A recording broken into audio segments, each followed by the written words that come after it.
I felt very vulnerable, and I was blowing chunks in zero G, and I was also aware that these globules were flying towards patrons of this zero G experience. Francis Bourgeois became a social media superstar after strapping a GoPro to his face and going train spotting. If you haven't seen these TikTok videos, you are missing out. The bizarre close-up angle on his facial features, combined with his infectious enthusiasm for trains, has given him a social media following twice the population of Manchester. Eat that, Andy Burnham. But in a new Channel 4 show, Mission to Space, he asked whether a train spotter can become an astronaut. Here's a clip. It seems so far-fetched, but, you know, I have my degree. There are so many things going on with, like, the next space race.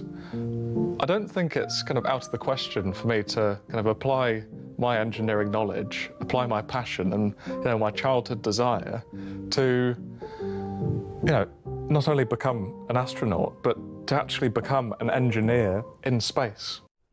Well, there you go. Francis Bourgeois joins me now. Welcome to the show, Francis. Hello, Ed. How's it going? It's going really well because you're on my show and I'm a big fan. You are literally the world's most perfect train spotter, but can you make it as an astronaut, Francis? Well, it's very kind of you to say. Thank you. And yes, it's been quite an odd tangent to go on from originally being on train station platforms, but goodness, I learned so much about myself and also so much about the space industry. And thankfully, I am out the other side unscathed. Oh, how interesting. We will ask you later whether you've qualified and what mission you're going on. So in terms of where you started thinking about what it was like to be an astronaut to where you've ended up, what have you learnt? Well, I'd say there are many different kind of factors. Most of them are physiological. I've worked out that my G tolerance, so how I can withstand basically being launched from 0 to thousands of miles an hour, is awful. And I should have known that because I even struggle sometimes standing up quickly without passing out. Because you're very tall. Indeed, I'm 6'3". But I suppose there was a lot about actually the separations that one has to make if you are to actually pursue becoming an astronaut in your life with family, friends, loved ones around you. You really have to prioritise a personal goal over what would usually be the highest priority in life, in family and friends.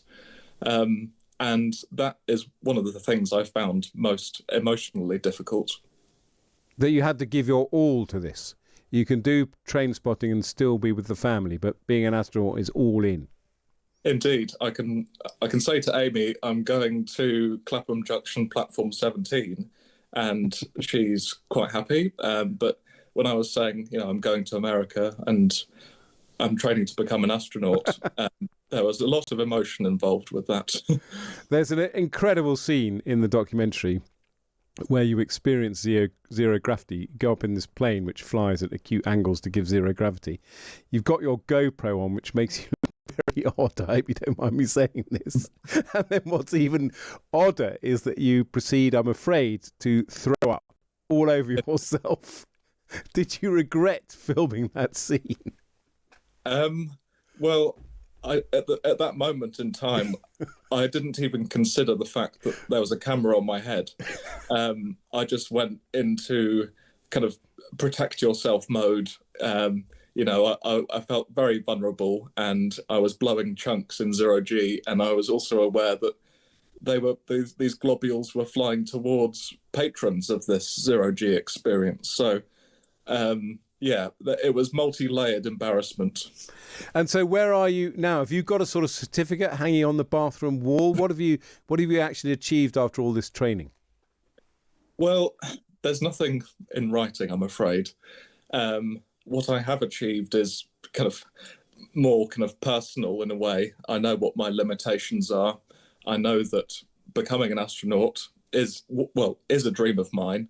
But I don't think I, as a person, physically, mentally, might be ready really to actually be in space after my experience. But Yes, it's still a bit of a tender subject because it's obviously a lifelong passion. But you got Tim Peake as your mentor, the British astronaut. You reached out to him on TikTok, and he replied. Do you feel at least that you can look Tim Peake in the eyes? Tim Peake given you any feedback? Have you earned his respect? Well, I feel like through this experience, Tim has been a bit of a guardian angel. When I first met him, he had this wonderfully kind of golden aura that just made me feel so comfortable and at peace with what was going on. He was essentially holding my hand through the centrifuge process where I was experiencing high G-force. And maybe it's something about going to space and seeing the Earth from afar, but he's one of the loveliest, kind of warmest, and just one of the best people I've ever met, really, and obviously a bit of a hero too.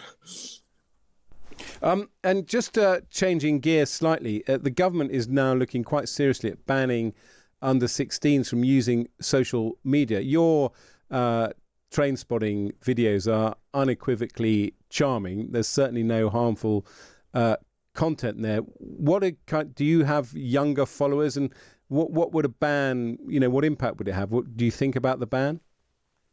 Well, I would say that social media in general has played a big part in reviving railway enthusiasm.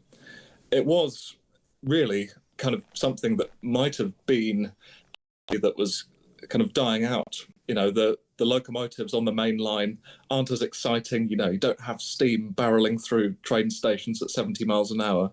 And yet there is still that love for the railway in principle. But I feel like it's a bit more sparse than it used to be, say, in the 60s. But social media, the way that people can find friends and comrades, maybe in the next town or perhaps kind of in the next station along the line, I think is enough to keep one's own drive and one's own love for the railway going, if you can find companionship. And I've seen and I've heard from a lot of train drivers that there are more people spotting at stations than there used to be. And I think that is down to social media. And also, most of those new train spotters are teenagers, and they're going out for a day out with their friends at Crewe Station, hoping to spot Class 56s and Class 37s. So, I think with a social media ban, I would be sad to think about the kind of lack of connectivity through kind of sort of mutual enthusiasm. But yes, I think a main part of my audience, actually, for my train spotting videos are kind of 25 to 35-year-olds. Brilliant. Well, Francis Bourgeois, thank you so much for joining us. Your TikTok videos are outstanding, and I've seen clips of your space show, which is also going to be outstanding, and it's on Channel 4. It airs at 6:45 in the evening, probably when you're in the middle of having supper, depending on which side of the low-stakes debate you fall on Sunday the 25th of January and Sunday the 1st of February. It's been a pleasure having you on the show. Thanks so much for coming on.